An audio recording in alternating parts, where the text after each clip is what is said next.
कुछ समय पहले की बात है। रांची शहर के एक छोटे से गांव में संतोष नाम का एक बहुत गरीब मजदूर रहता था। उसके घर में उसकी पत्नी चंद्रमुखी और बेटी सुधा रहती थी।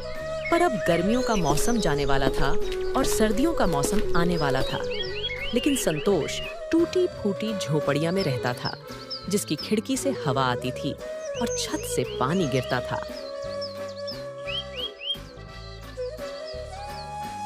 एक दिन संतोष की पत्नी संतोष से कहती है, सुनिए जी, ठंडी आने वाली है और ठंडी में घर के अंदर बहुत हवा आती है, तो आपको घर की मरम्मत करवानी चाहिए। संतोष अपनी पत्नी चंद्रमुखी से कहता है, मैं कल जाकर अपने मालिक से कुछ पैसे उधार ले आऊंगा ताकि हम अपने घर की मरम्मत करवा सके। अगली सुबह होती है तो संतोष अपने काम पर चला जाता है और अपने मालिक से कहता है, साहब जी, अगले महीने से ठंडी का मौसम आ रहा है और मेरे घर की छत टूटी है, जिससे कि घर में हवा आती है, और अगर मैं जल्दी से उसे ठीक नहीं करवाया तो ठंडी में हम लोगों को बहुत दिक्कत हो जाएगी। मैं और मेरी पत्नी किसी तरह दिन काट लेंगे, लेकिन मेरी एक छोटी सी बेटी है, वह इतनी ठंडी में उस टूटी फूटी घर में नहीं रह पाएगी। संतोष की बातें सुनकर मालिक कहता है, अरे तो उसमें मैं क्या कर सकता हूँ? मालिक, आप मुझे थोड़े बहुत पैसे उधार दे देते तो मैं अपने झोपड़ी की मरम्मत करवा लेता, और मैं दिन रात मजदूरी करके आपका उधार चुका दूंगा साहब जी। अरे तूने अभी तो उतना काम भी नहीं किया है कि मैं तुझे उधार दे सकूं। अभी मेरे पास पैसे नहीं हैं। संतोष के लाख विनती करने पर भी उसका मालिक उसे पैसा नहीं देता है। और फिर शाम हो जाती है। संतोष बेचारा जब शाम को अपने घर आता है तो उसकी पत्नी चंद्रमुखी उससे कहती है, संतोष जी, क्या आप मालिक से उधार पैसे ले आए? मालिक ने पैसे देने से मना कर दिया है। इसके बाद चंद्रमुखी भी परेशान हो जाती है। दोनों इस बात को लेकर काफी परेशान हो गए थे कि अब सर्दियों में अपना गुजारा कैसे होगा। संतोष चंद्रमुखी से कहता है, अभी ठंडी आने में पूरा 1 महीना बाकी है, तो मैं अगले महीने के पहले तारीख को अपने मालिक से पैसे के लिए बोलूंगा, और तब शायद मालिक मना ना करें। हाँ जी, आप सही कह रहे हैं। आप अगले महीने पहले तारीख को मालिक से पैसे उधार मांगना, मालिक बिल्कुल मना नहीं करेगा। और यूं ही संतोष को मजदूरी करते हुए 1 महीना बीत गया। अगले महीने की पहली तारीख को संतोष अपने मालिक से पैसे उधार मांगने के लिए जाता है और उनसे कहता है, मालिक, अब तो पूरा 1 महीना हो गया है और थोड़ी थोड़ी ठंडी भी होने लगा है। अरे अब तो आप मेरी मजदूरी के पैसे दे दो ताकि मैं उन पैसों से अपने घर की मरम्मत करवा सकूं। संतोष के इस बार भी लाख विनती करने पर भी उसका मालिक उसे पैसा नहीं देता है और फिर कोई नया बहाना बता देता है। अभी मेरे पास सिर्फ ये 500 रुपया है। 500 रुपया देखकर संतोष कहता है, मालिक, इस महीने तो मैंने एक भी छुट्टी नहीं की, तो उस हिसाब से तो मेरा ज्यादा पैसा बनता है। लेकिन मालिक उसे अपने बातों में फंसा देता है और संतोष के ज्यादा बहस करने पर उसे काम से धक्का मार के निकाल देता है। संतोष को कम पैसे मिलने तथा काम से न निकाल देने जाने से बहुत परेशान हो जाता है। उसे समझ नहीं आता कि वह आगे करेगा क्या। यूं ही सोचते सोचते वह अपने घर पहुंच जाता है।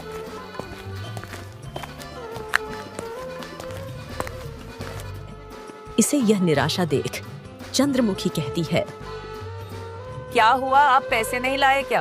अरे इस बार भी मालिक ने पूरे पैसे नहीं दिए, और तो और मुझे काम से भी निकाल दिया है। ये बात सुनकर संतोष की पत्नी चिंता में पड़ जाती है और कहने लगती है, अब घर कैसे चलेगा और ठंडी में हमारा गुजारा कैसे होगा? तुम चिंता नहीं करो, मैं कहीं काम ढूंढ लूंगा, फिर हमारी सारी परेशानी दूर हो जाएगी। इतना कहकर संतोष उन पैसों से घर में खाने के लिए राशन लाता है। अब उसके सारे पैसे खर्च हो जाते हैं। संतोष काम की तलाश में यहाँ वहाँ भटकता है, लेकिन उसे काम नहीं मिलता है।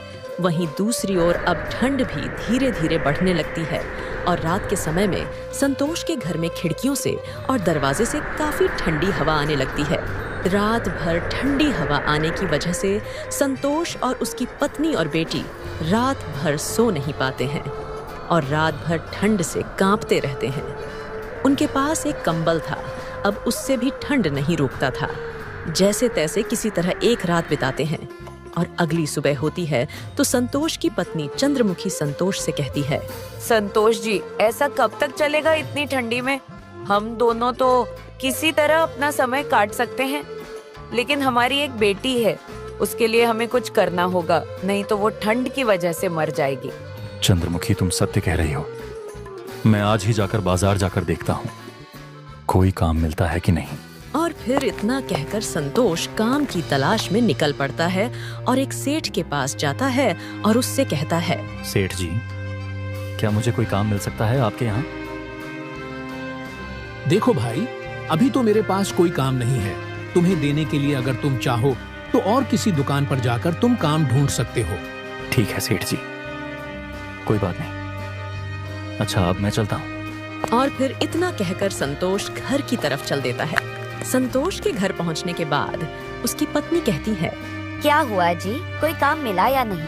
नहीं चंद्रमुखी, कोई भी सेठ काम देने के लिए तैयार नहीं है, तो मैं क्या करूं? फिर रात होती है, बहुत ठंड पड़ती है, तेज ठंडी हवाएं चल रही थी, जिसकी वजह से संतोष की बेटी सुधा को तेज बुखार हो जाता है। और चंद्रमुखी संतोष से कहती है, देखिए जी, सुधा को कितना तेज बुखार आ गया है और इसकी पूरी शरीर जैसे आग हो गई है। आप कहीं से जाकर इसके लिए दवा ले आओ।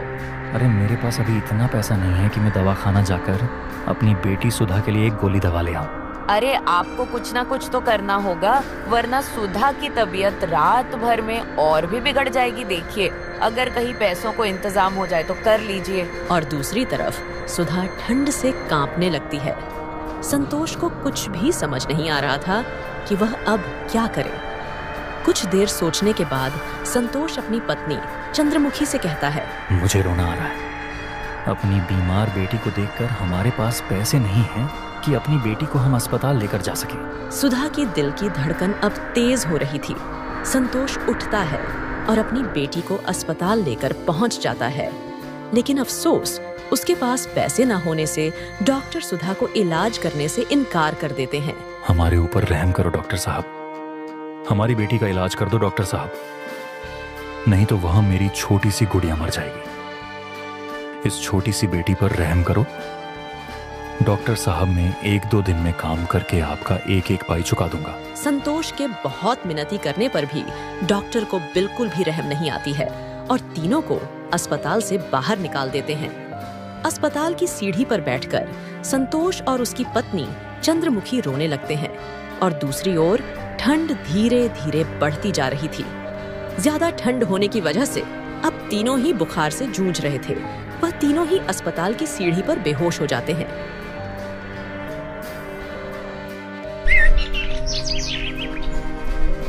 जब संतोष की आंख खुलती है तो देखता है कि वह अस्पताल के अंदर एक बेड पर लेटा है। ये देख संतोष के मन में बहुत से सवाल आते हैं। अरे मुझे अंदर किसने लाया और चंद्रमुखी और सुधा कहाँ है?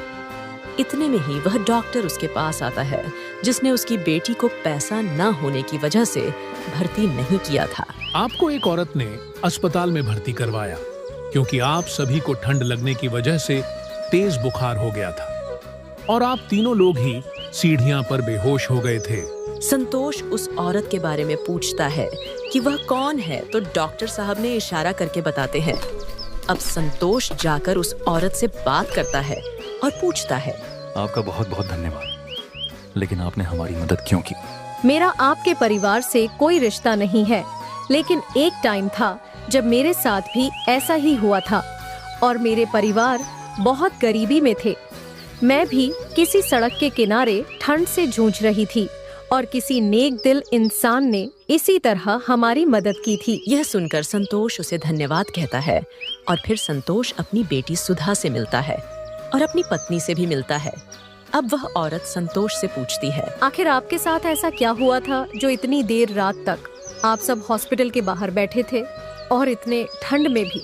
फिर संतोष बेचारा उसे अपने सारी परेशानी बताता है, जिसके बाद वह औरत संतोष और उसके परिवार वालों की मदद करती है और संतोष का घर भी बिल्कुल ठीक करवा देती है। अब संतोष की गरीबी और ठंड दोनों से ही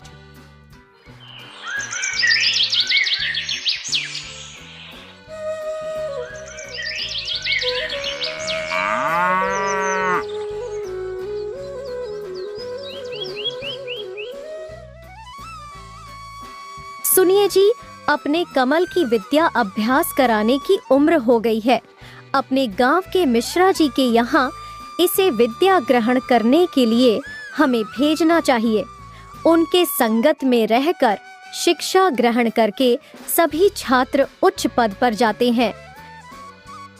हाँ, मैं भी यही सोच रहा था।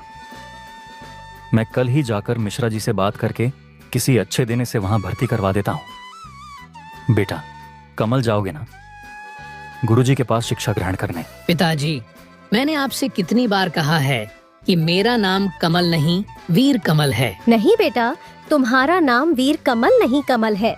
नहीं, वीर कमल मुझे नाम पसंद है और मैं एक बहुत बड़ा नायक हूँ।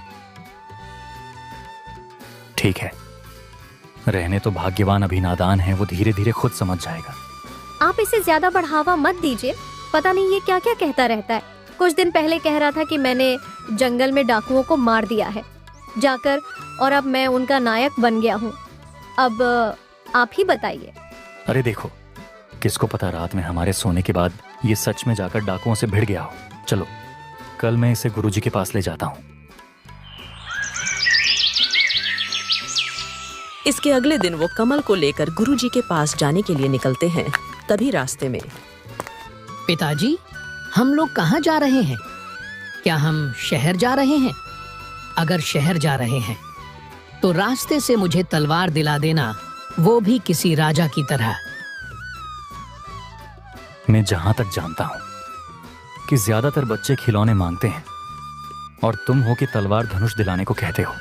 सुरेश और कमल जिस रास्ते पर जा रहे थे, वहां एक हाथ में तलवार लिए मूर्ति थी जो किसी सेनापति की थी। पिताजी देखिए, देखिए मेरी मूर्ति। ये तुम क्या कह रहे हो?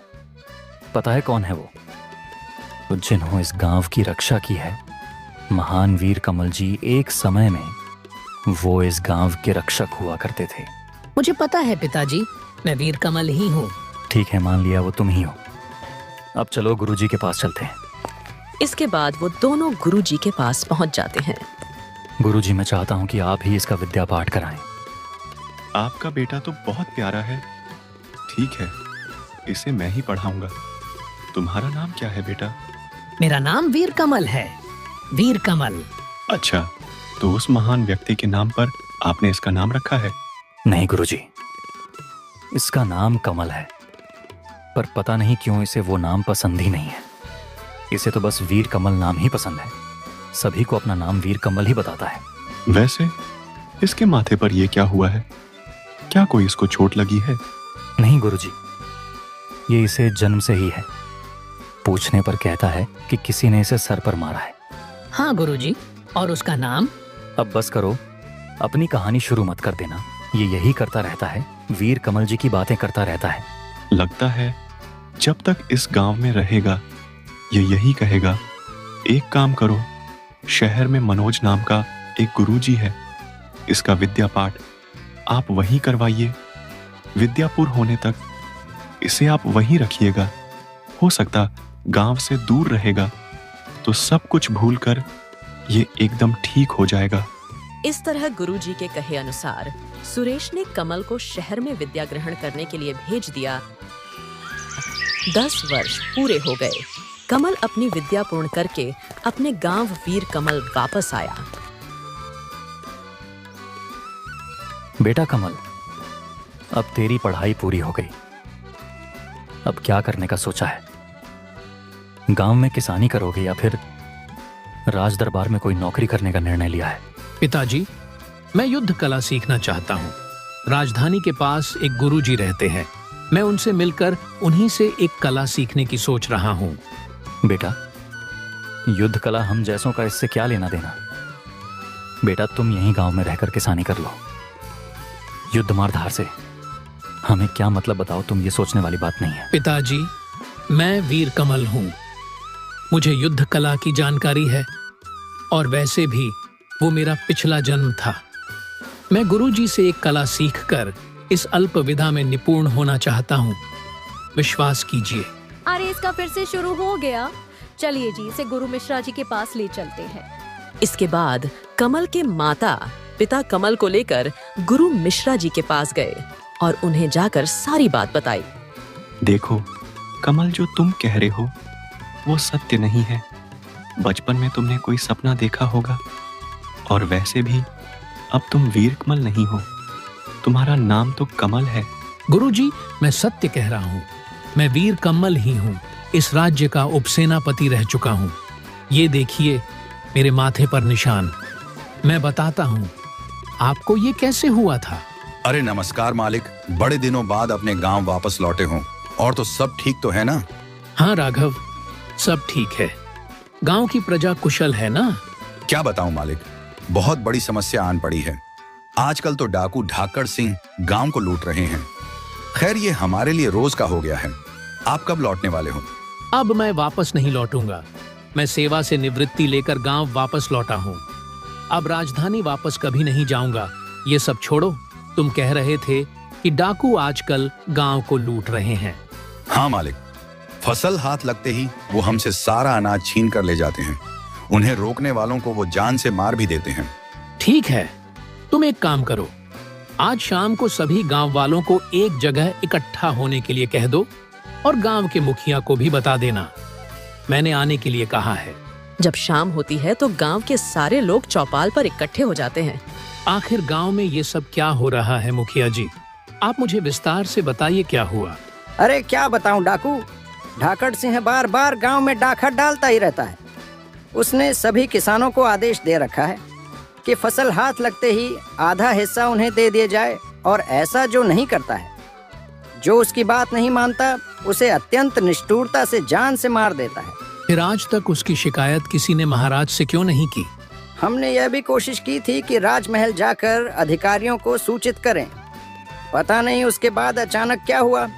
जो भी इस मामले की शिकायत करके राजधानी से लौटता है, डाकू ढाकड़ उसे पूरे गांव के सामने फांसी पर लटकाकर मार डालता है। उसके बाद से आज तक कोई भी महाराज के पास जाने की हिम्मत नहीं कर पाया। राजधानी जाकर इस बात को पहुंचाने की सोचते भी हैं तो डाकू ढाकड़ हमें अब तक पहुंचने नहीं देता। लोग चुपचाप उसका जुल्म सहते रहते हैं। महाराज के कुछ कर्मचारी भी ढाकड़ सिंह की मदद करते हैं, और बदले में ढाकड़ उन्हें धन देता है। अधिकारियों को भी ढाकड़ सिंह रिश्वत देकर अपने पक्ष में कर लेता है। लेकिन मुझे कभी पता ही नहीं चला कि मेरे पास कोई शिकायत आई है। महाराज को भी इसका कुछ भी पता नहीं लगा है। ढाकड़ और शिकायत दर्ज करने वालों के बीच कोई संबंध जरूर है, वरना महाराज तक यह बात एक बार जरूर पहुंचता। हाँ मालिक, सुनने में आया है कि महाराज के पास काम करने वाले कुछ लोग ढाकड़ सिंह की मदद करते हैं। क्या तुम में से किसी को पता है कि वो ढाकड़ सिंह आखिर रहता कहाँ है? वो कहाँ से आता है और कहाँ जाता है, ये किसी को नहीं पता कि वो आखिर रहता कहाँ है। गांव वालों में प्रयास करने की हिम्मत नहीं है, क्योंकि सभी ढाकड़ के हाथ के मार से थर थर कांपते हैं। उस ढाकड़ का आतंक कितना फैला हुआ है, उसके खिलाफ कोई आवाज नहीं उठाता है। आपको क्या लगता है कि वो वापस कब तक आएगा? फसल को अभी तैयार होने में 1 हफ्ता बाकी है, और जब फसल तैयार होता है, जैसे किसी ने उन्हें सूचित कर दिया हो, बिना बुलाए फसल का आधा हिस्सा लेने पहुंच जाते हैं। यानी आज से 1 हफ्ते बाद वो ढाकड़ इस गांव में वापस आएगा ना? ठीक है, तो जैसा मैं कहता हूं वैसा करो। जब वो आए तो कोई भी उसे धन नहीं देगा। सब लोग अपने अपने घर में रहना, ठीक है? इस बार ढाकड़ सिंह से मैं निपटता हूँ। इस तरह वीर कमल सभी गांव वालों को धीरज देकर भेज देता है। इस तरह 1 हफ्ता बीतता है। गांव वालों के अनुसार ढाकड़ सिंह धान को लूटने के लिए गांव आता है। क्या हुआ? पूरे गांव में इतना सन्नाटा क्यों है? मर गए सब के सब। मुझे पता है कि फसल कट चुकी है। चुपचाप मेरे हिस्से का धान यहाँ रख जाओ। क्या हुआ? कोई सुन रहा है? पिताजी, आपकी पुकार सबने सुन ली है, परंतु फिर भी जानबूझ करके नजरअंदाज कर रहे हैं। किसने इतनी हिम्मत दी होंगी? आप कहो तो मैं अभी सबको घसीट कर ले आऊं। हाँ, तुम सही कह रहे हो बेटा। जाकर इन सबको घसीट कर ले आओ। हिम्मत है तो मेरा सामना करो। अब गांव वालों पर तुम्हारा अत्याचार नहीं चलेगा। आओ करो मेरा सामना। मुझे पार करके ही गांव वालों तक जा पाओगे। तुम ठीक हो। सेनापति वीर कमल पदवी से निर्वत ले ली पर अभी भी बाजों में आपके बहुत ताकत है, और कोई दूसरा क्यों आएगा, मैं खुद ही आता हूँ। इस तरह मारते मारते वीरकमल उस डाकू को जान से मार देता है, लेकिन किसी तरह उसका बेटा बलदेव और उसका साथी वहां से भाग निकलते हैं। इस तरह 1 महीना बीत गया। एक रात की बात है, वीरकमल के घर गांव के मुखिया का लड़का रवि आता है। अरे वो मालिक वीरकमल जी। क्या हुआ रवि, इतनी रात को तुम यहाँ पे आए हो, क्या बात है? मालिक, मेरे पिताजी को वो डाकू ढाकड़ सिंह का बेटा उठाकर ले गया है। वो बहुत खूंखार है। मुझे भय है कहीं वो मेरे पिता को मार ना दे। मेरे पिता को बचा लो मालिक। बेटा रवि, आप घबराओ नहीं, तुम्हारे पिताजी की रक्षा करना मेरी जिम्मेदारी है। क्या तुम्हें पता है कि वो किस तरफ गए हैं? बताओ मुझे। मालिक, मैं जानता हूँ कि वो उन्हें कहाँ लेकर गए हैं। तो चलो चलते हैं। फिर गांव के मुखिया का बेटा रवि वीरकमल को साथ लेकर डाकू ढाकड़ सिंह के बेटे बलदेव के अड्डे पर चला जाता है। आ गया ना वीरकमल, मेरे पिताजी को मारा है ना तूने, अब तुम्हारी हत्या मेरे ही हाथों से होगी। देखो, अब तुमने चोरी चकारी छोड़ दी है, तो मेरा तुमसे कोई लेना देना नहीं है। मुखिया जी को छोड़ दो, मैं तुम्हें कुछ नहीं करूंगा, वरना मैं क्या कर सकता हूँ ये तो तुम अच्छी तरीका से जानते ही हो। अच्छा, लेकिन गांव के मुखिया तो हमारे पास नहीं है, हम उन्हें नहीं लेकर आए थे। ये सब तो तुम्हें यहाँ बुलवाने के लिए रवि के साथ रचाई गई साजिश थी। इस तरह वीरकमल और बलदेव बात कर ही रहे थे कि तभी रवि एक बड़ा पत्थर से वीरकमल के सर पर मार देता है। रवि, तुमने मेरे साथ विश्वासघात किया है। तुम्हारे पिताजी बहुत भले इंसान हैं, पर तुमने इन डाकुओं के साथ मिलकर मेरा प्राण लेने की इस तरह से योजना बनाई है। मैं तुम्हें कभी माफ नहीं करूंगा। इसका बदला मैं लूंगा तुमसे। मैं वापस आऊंगा। इतना कहकर वीरकमल का प्राण निकल जाता है। ये मर चुका है, इसे तुम लोग यहीं पर दफना दो। तुम लोगों पर किसी को संदेह ना हो, इसलिए आज के बाद इस गांव में चोरी करने के लिए मत आना। इस तरह मुझे मारकर जंगल में वहीं दफना दिया था। मैं लंबे समय तक गांव वापस नहीं आया, तो मेरे स्मृति में गांव वालों ने मेरी मूर्ति बनाकर रख दी। देखिए, मेरे माथे पर जो निशान है, ये गांव के मुखिया के बेटे रवि ने मुझे मारा था, इसीलिए ये निशान आ गया।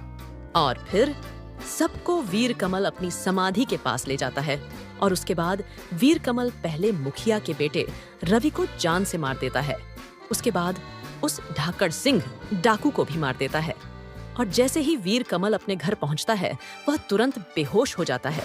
जब उसे पुनः होश आता है, तो वह पुनर्जन्म की सारी बातें भूल जाता है और अपने